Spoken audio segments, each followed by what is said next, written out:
Isip ka lang ng ways para hindi ma-bored? O talagang, ay gusto ko to. May ganun ba? Yeah, ano lang yun, parang bored lang talaga ako and hindi ko naman in-expect na mag-grow ako ng sobrang OA. Ayun, parang tanggal bagot lang talaga yung pagiging social media influencer kuno ko. So every time lang naboboard ako tapos may bagong trend. Ginagawa ko lang. talaga. Yeah. Pero ano yung pinaka first video mo na nag-viral na talagang ang daming, alam mo yun, nag-follow na sa'yo, na nag-sumuporta na talaga, if you can remember? Actually, tawag sa akin dati, Miss Araw. Bakit? Bakit? Kasi every time bakla, nagaganda-gandaan kasi ako. Parang kunwari, okay, video.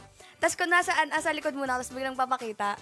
Oh! So tawag sa akin lagi, Miss Araw. Oo. So doon ako laging tumatay yung engagement. So tinuloy-tuloy ko siya. And then after nun, parang doon na ako sinabi na, hala, ang ganda naman nito. Siguro sa araw lang to gumaganda.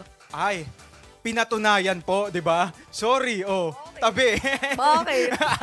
So, ayun na, the rest is history na talaga noon. Pero, syempre, if young at your very young age, you have millions of followers nga, no?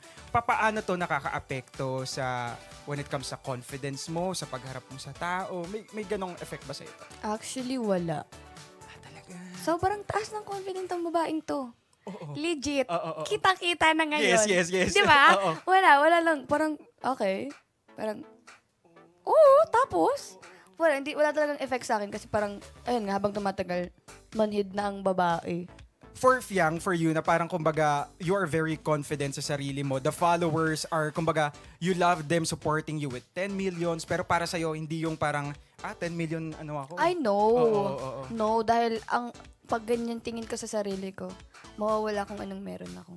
Totoo din naman talaga. Diba? Wag kang bakla, wag mataas tingin sa sarili mo, no. Unang nanay ko ang sasakal sa akin. Dahil ayaw niya ng ganung tao. Mm-mm. Pero growing up, Fiang, kamusta yung kumbaga parang naging childhood mo, yung family mo? Ito ba, pinangarap mo ba lahat ng to? Actually, sinabi ko sa sarili ko before na soon, magiging artista ako. It's happening now talaga, di ba? Parang OA. Grabe! Tapos, childhood ko kasi before, very provinciana type of girl kasi talaga ako. Like, literal na probinsyana. Na pagbata, paghapon, akyat sa puno, akyat sa ganyan. Naglalaro sa kalye talaga. Yes. Oo. Very provinciana type talaga ako. And then, laro-laro ng mga childhood games. Tapos, makikita mo ko sa court dati, pag kami mga liga. Mahilig kasi talaga ako kahit until now. Kahit hindi ko kilala, papanoodin ko yung laro mo. Mahilig ako manood ng basketball games, especially liga. And before, pag nanonood akong liga, si ate mo sasayaw pa yun sa gitna dahil bida-bida Wow! Legit, ganun ka bida-bida yung babae to. And ganun yung life ko before na as a simple girl lang talaga. Pero syempre, bilang pretty girl na nanonood ng liga, ikaw ba yung kumbaga kinukuha ng muse kapag ka, di ba pag mga liga may ganun, may mga muse, ikaw ba na-experience? Pumapayag lang ako if family ko lang. Ay, wow. Syempre, Oo. di ba? Kasi yung mga family ko, sa family ko kasi, madaming, lahat boys eh. Oo. As in yung babae sa amin, parang bilang lang. So, every time na may liga, ang kinukuha nilang muse. Tapos pag may kuha, tatanggihan ko sila. Kasi sa family talaga, sa family ko lang ako nag-muse. Yeah. Oo, galing. And fast forward now, Pinoy Big Brother Gen 11, papaano naman nakapag-decide si Fiang na mag-audition na may may ganun ka ba na parang feeling ko ito na yung moment para mag-audition? Bakit ka natatawa? Actually, yung pag-audition ko, trip-trip lang. Legit. Mamatay man ako, legit. Sobrang trip-trip lang yung pag-audition ko kasi nagsabi yung friend ko sa akin, best friend ko, na, "Uy, Pia, bukas na yung PBB. Tara, audition kaya tayo." As in, parang trip-trip lang. Sabi ko, sige, tara, sama ako. Tapos pumila kami, alala ko pa, it's April 27, 9 p.m. kami pumila. Grabe. And then, kauwi ako, April 29, 12 a.m. Grabe. Legit, grabe yung sabi ko, dapat pasuko na ako noon kasi first time ko nga mag-audition sa lahat. First time ko mag-audition sa PBB. Sa PBB? Yeah. And yung mga friend ko noon, kasama ko. So parang wala talaga sa utak ko na, makakapasok ako dyan. Kasi trip lang talaga yung audition ko. Wow. Ang galing, no? Kumbaga parang bilang in-invite ng mga kaibigan, sumama, sumuporta, and nag-audition na din. And ikaw yung nakuha. Yes! Grabe, no? Ano yung naging reaction ng mga friends mo muna nung nalaman nila na housemate ka? Siyempre, proud sila na hala, ang galing mo, Ming, pagpatuloy mo yan. tawagan kasi ng mga friends ng Ming. Parang Kat, Ming, ganyan. Yan, Ming, galingan mo, kami na bahala sa'yo dito sa labas. Kung ano man yung mangyari sa'yo sa loob, kami bahala at pagtatanggol ka namin sa labas. Kumbaga, friends and supporters muna talaga sila. Pero yun, balikan natin yung time na na-receive ni Fiang yung email or message na isa ka sa magiging official housemate. Kwento mo sa ating mga kapamilya. Nung time na na-receive ko yun, nasa Laguna ako. So kasi nga parang, hindi ko na talaga ina-expect na makakapasok ko kasi parang, nag-start na yung PBB. Oo. 2 weeks akong late. Oo. Sabi ko, pasok ba ako? Kasi nag-start na sila tapos wala pa. Nakilala na lahat ng mga housemate. Tapos nakita ko yung mukha ko sa trailer, pero hindi ko naman kasi alam yung kalakaran. So parang, I see. baka eme lang, ganyan. Baka hindi ako makapasok talaga. And nung time na nalaman ko yun, nagpakain talaga ako sa buong pamilya ko. Parang, May papiging! true! Sabi ko, bakla, last nyo na yan, Grabe, no? So, from kumbaga sumama sa friends para mag-audition to akala hindi na napabilang turn to housemate talaga. No? First night sa loob ng bahay ni Kuya Fiang, balikan natin. Siyempre, sila nga, 2 weeks na no? Kumbaga may friendship na nabuo sa loob. Ikaw, paano ka nag-adopt, kumonect sa kanila? Actually, hindi ako nahihirapan na maging close sa kanilang lahat. Kasi parang binasican ko lang. Sorry, binasic lang. Binasican ko lang talaga. Tapos, kasi pumasok ako doon na, bakla sobrang sama ng ugali ko talaga. Legit. Hindi ko din ina-expect. Tapos, naging close ko sila dahil dun sa ganong ugali ko. Una ko naging close, si Colette kasi in-approach ako. Na yan, pinahiram niya yung towel kasi grabe yung makeup sa mukha. Ang kate-kate. Sunod, nakipag-chikan sa akin ng dongpat. Ayan, ni-remind lang nila ako sa mga nangyayari. Kada mo naman bakla. Tapos ayun lang, parang mabilis lang talaga mag-close sila. Hindi naman ako nahirapan. Grabe, no? So, kumbaga, binasic lang talaga Binasican ang ko lang pakikipag-connect sa mga nauna ng housemate, no? Pero, para sa'yo, na-mention mo nga Dongpat and si Colette na mga first mong nakakwentuhan, nakabonding sa loob. And yung life ni Fiang sa loob, parang kumbaga roller coaster ng malala talaga. True! Grabe, no? How does it feel na parang kumbaga na-share mo talaga kung sino si Fiang sa national television and worldwide talaga? Bakla, nakakahiya. Bakit? Kasi ang dami kong iyak moments. Totoo, di naman talaga. Siguro karamihan ng episode ko doon, umiiyak ako. Grabe, pati yung skincare niya. Kuya, yung skincare ko. Diba? Kasi before kasi nagka-acne lang kasi talaga ako. So sabi ko, kuya, hindi pwedeng maulit. Ang mahal na kaya magpagawa. Diba? Tapos sabi ko, feeling ko nun, naisip ko na din na puro episode ko, karamihan iyak ko. Bakla, nakakaya na. Talagang national television ka pa talaga umiiyak, diba? Pero kumbaga ngayon, wala na talagang very transparent na si Fiang sa kanyang mga emotions talaga, no? Best learning mo na nakuha sa loob ng bahay? Siguro, choose love. Just don't spread hate. Totoo din talaga yan. No? Spread love and kindness lang talaga tayo, no? Pero Fiang, yun nga, sabi ko nga parang naging open book na talaga yung story mo, no? Kumbaga through ups and downs mo talaga na witness naming lahat and the housemates talaga. Para sa'yo, sino yung mga taong nasandalan mo during your down moments Parang talaga? alam ko na yung tanong na yan, General question. General question talaga. Sige, sino-sino sila? Sino-sino? Syempre, number 1, JM. Kasi nga, and sa kanya comfortable. Sobrang comfortable ko talaga sa kanya. And pangalawa, Bensoy, Dongpat. Silang tatlo ang aking top 3. Na sobrang comfortable ako mag-open na. Mag-open ako nang wala akong nakukuhang judgment. Oo, na-mention mo yan nung in-awardan ka as diba? big winner ka talaga, no? Pero yun nga, na-mention mo nga na parang kumbaga nung pagpasok mo, binasic mo, ganyan. And syempre, not all the people can understand kung paano ba tayo nagbe-behave, paano ba tayo makitungo sa ibang tao, no?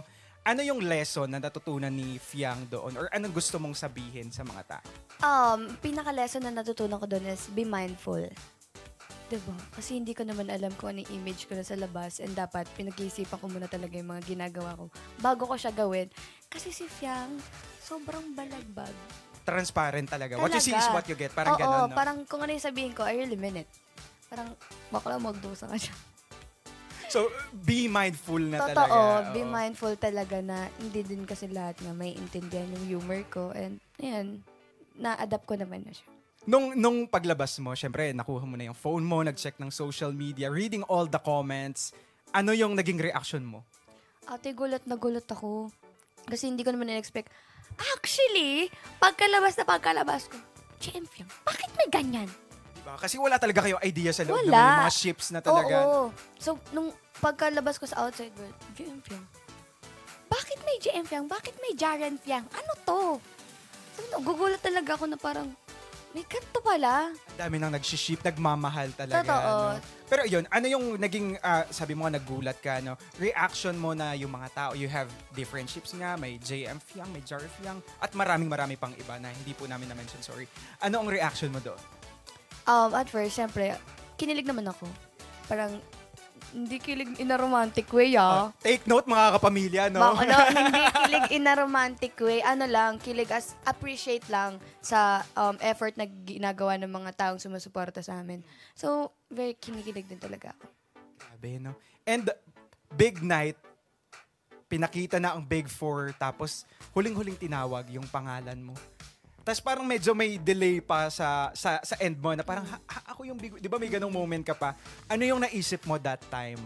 Kasi ako talaga hindi ko ina-expect na beginner talaga ako. Ang ina-expect ko talaga is si Kai. Totoo kasi grabe sobrang matalino siya, sobrang bait. As in big winner din talagang material talaga si Kai. And nung inanong sa big winner. Ha? Totoo ba to? Anong nakita niya sa akin na hindi ko nakikita? So parang, eme?